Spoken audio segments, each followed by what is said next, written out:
시청자 여러분 안녕하십니까? VOA 뉴스투데이 시작합니다. 미국과 한국의 북핵 수석대표가 북한의 최근 탄도미사일 발사를 강력히 규탄하며 유엔 안보리 차원의 새 결의안을 추진할 뜻을 밝혔습니다. 미국 국무부는 한반도의 완전한 비핵화를 위해 중국이 북한과의 관계를 건설적으로 사용해야 한다고 강조했습니다. 첫 소식 박형주 기자가 보도합니다. 성김 국무부 대북특별대표는 4일 워싱턴을 방문한 한국의 노규덕 외교부 한반도 평화교섭본부장과 회동한 뒤 기자들과 만나 북한의 잇단 미사일 발사를 강력히 규탄했습니다.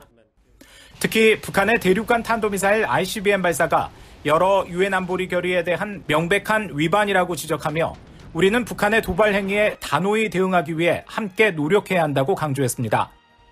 또한 북한의 이러한 긴장고조 행위에 대한 유엔 안보리 차원의 강력한 대응의 중요성에 대해서도 동의했다며 새로운 안보리 결의를 추구하기 위해 한국 측 그리고 유엔 동료들과 협력하기를 기대한다고 밝혔습니다.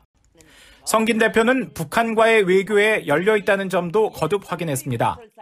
다만 앞으로 나아갈 길을 결정하는 것은 북한의 몫이라며 비핵화 목표를 향한 협상을 선택할 것을 촉구했습니다. 국무부도 이날 보도자료를 통해 미한 북핵 수석대표 회동 소식을 전하며 양측이 북한의 미사일 확대 움직임에 대한 강력하고 통합된 대응의 중요성을 재확인했다고 강조했습니다. 이어 성김 대표는 한국의 안보에 대한 미국의 확고한 의지를 강조하면서 동시에 미국이 북한과의 진지하고 지속적인 대화를 계속 추구하고 있음을 거듭 확인하고 한반도의 완전한 비핵화라는 공동의 목표를 진전시키기 위해 한국을 비롯한 동맹, 파트너 국가들과의 긴밀한 양자 공조의 중요성을 강조했다고 국무부는 설명했습니다. 인도네시아 주재 미국 대사를 겸임하고 있는 성김 대표는 북한의 최근 ICBM 발사 문제 등을 논의하기 위해 오는 7일까지 워싱턴에 머물면서 현재 방미 중인 중국의 류 샤오밍 한반도 사무 특별대표와도 협의를 진행합니다. 이런 가운데 네드 프라이스 국무부 대변인은 이날 정례 브리핑에서 북한의 핵무기와 탄도미사일에 대한 조율된 접근을 위해 한국, 일본 등 동맹국은 물론 북한의 영향력을 행사할 수 있는 나라들과 협의하는 것도 중요하다며 특히 중국이 건설적인 역할을 할 필요성을 강조했습니다. We believe that all countries, again, especially those countries that may have ties with the DPRK that the United States, Japan, the ROK do not, to use that relationship in a way that is constructive and in a way that moves us towards our collective goal of the complete denuclearization of the Korean Peninsula. 프라이스 대변인은 또 유엔 인권이사회 북한 인권 결의안 공동 제안국에 문재인 정부가 다시 불참한 것에 대한 논평 요청을 받고 한국 정부가 말할 몫이라면서도 차기 한국 정부와 북한 탄도미사일과 핵 프로그램을 이야기하는 도전은 물론 인도주의 필요와 북한 주민 우려에 대한 대응에 있어서도 협력하길 기대한다고 밝혔습니다. VOA 뉴스 박형주입니다. 찰스 리처드 미국 전략사령관은 북한에 대해 영내 안정을 위협하고 국제규범에 위배되는 활동을 계속하면서 여전히 전략적 안보 과제로 남아있다고 지적했습니다.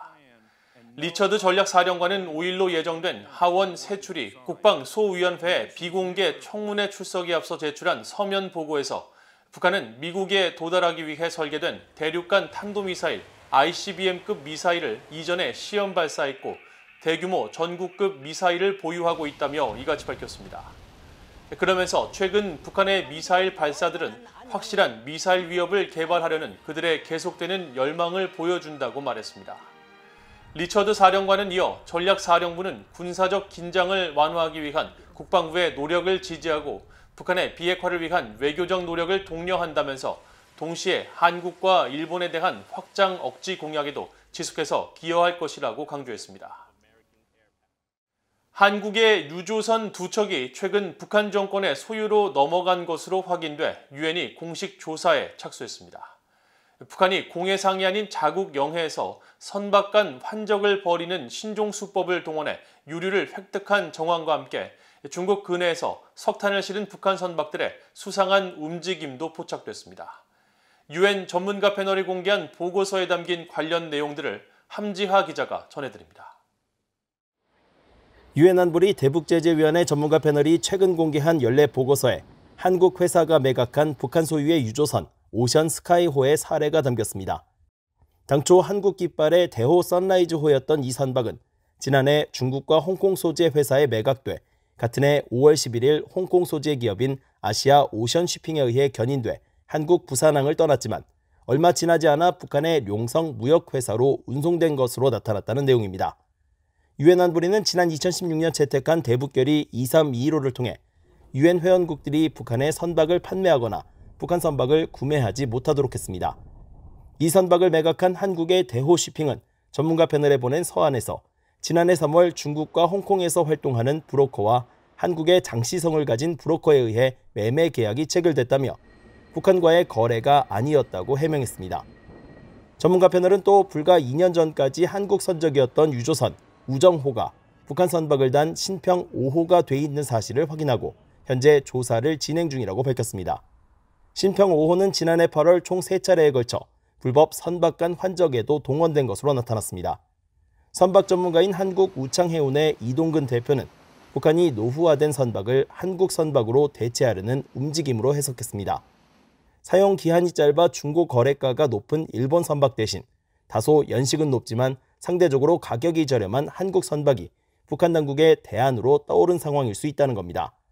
북한이 필요하는 선박의 사이즈는 보통 10,000톤 이하 이 사이즈를 요구하기 때문에 이 사이즈의 매매 계약이 이루어질 당시에는 당국과 선박 판매자가 자금 출처 등을 유의해서 볼 필요가 있습니다. 또한 이런 전력이 있는 회사에 대해서는 법적 제재할 필요가 있겠죠. 이번 보고서에는 북한의 신종 유류 거래 수법도 드러났습니다. 과거에는 해외 유조선이 북한의 항구로 유류를 직접 운송했지만 최근에는 서해상에서 유류를 환적하는 신종 수법이 동원되고 있다는 지적입니다.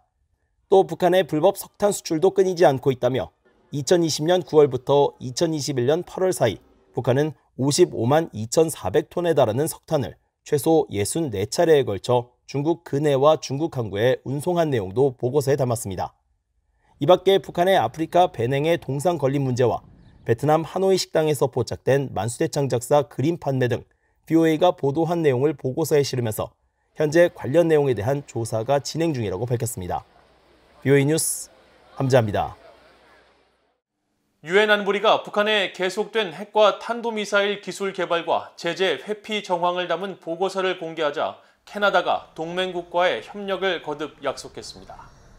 캐나다 외무부는 4일 유엔 안보리 산하 대북제재위원회에 연례 보고서와 관련한 BOA의 논평 요청에 캐나다는 북한의 무기 프로그램 개발에 깊이 우려하고 있다고 밝혔습니다. 그러면서 북한이 핵과 탄도미사일 프로그램을 완전하고 검증 가능하며 되돌릴 수 없는 방식으로 폐기할 때까지 대북 제재가 유지되도록 파트너와 동맹국과 연대할 것이라고 말했습니다. 유엔 주재 일본 대표부는 사회연결망 서비스 트위터를 통해 북한에 대한 유엔 전문가 패널 최종 보고서가 나왔다면서 보고서는 북한의 계속된 핵과 탄도미사일 프로그램 개발이 안보리 결의 위반이라고 밝혔다며 일본은 유엔 회원국의 기존 대북 제재 결의안에 대한 완전한 이행을 거듭 촉구한다고 강조했습니다. 국제인권단체 휴먼 라이츠 워치가 임기를 한 달여 남겨놓은 한국의 문재인 정부가 마지막까지 대북 인권 압박 정책을 펴지 않은 데 대해 비난하는 공식 입장을 내놨습니다. 필 로버트슨 휴먼 라이츠 워치 아시아 담당 부국장은 3일 BOA에 한국의 유엔 북한 인권 결의안 공동제안국 불참과 관련한 공식 성명을 전하고 매우 충격적인 것은 문재인 대통령이 정치적 목적을 위해 신속하게 북한 인권 문제를 포기한 것이라고 말했습니다. 이어 문 대통령은 남북 평화의 아버지가 되려던 실패한 꿈을 위해 북한 인권 문제를 등한시하는 쪽과 타협했다면서 이는 김정은 위원장이 북한 주민의 복지보다 자신의 권력 유지에 더 관심이 있다는 것을 깨닫지 못하는 등 문 대통령의 정치적 관점과 정책의 약점을 보여주는 것이라고 주장했습니다. 앞서 이 단체는 지난달 24일에는 문재인 한국 대통령에게 서한을 보내 재임 중 마지막 공식 행위 가운데 하나로 지난 1일 열린 유엔 인권이사회 북한 인권 결의안 공동제안국에 참여해 북한의 중대한 인권 문제에 대해 원칙에 입각한 입장을 취할 것을 요청한 바 있습니다. 이상으로 BOA 뉴스투데이를 모두 마칩니다. 시청해주신 여러분 고맙습니다.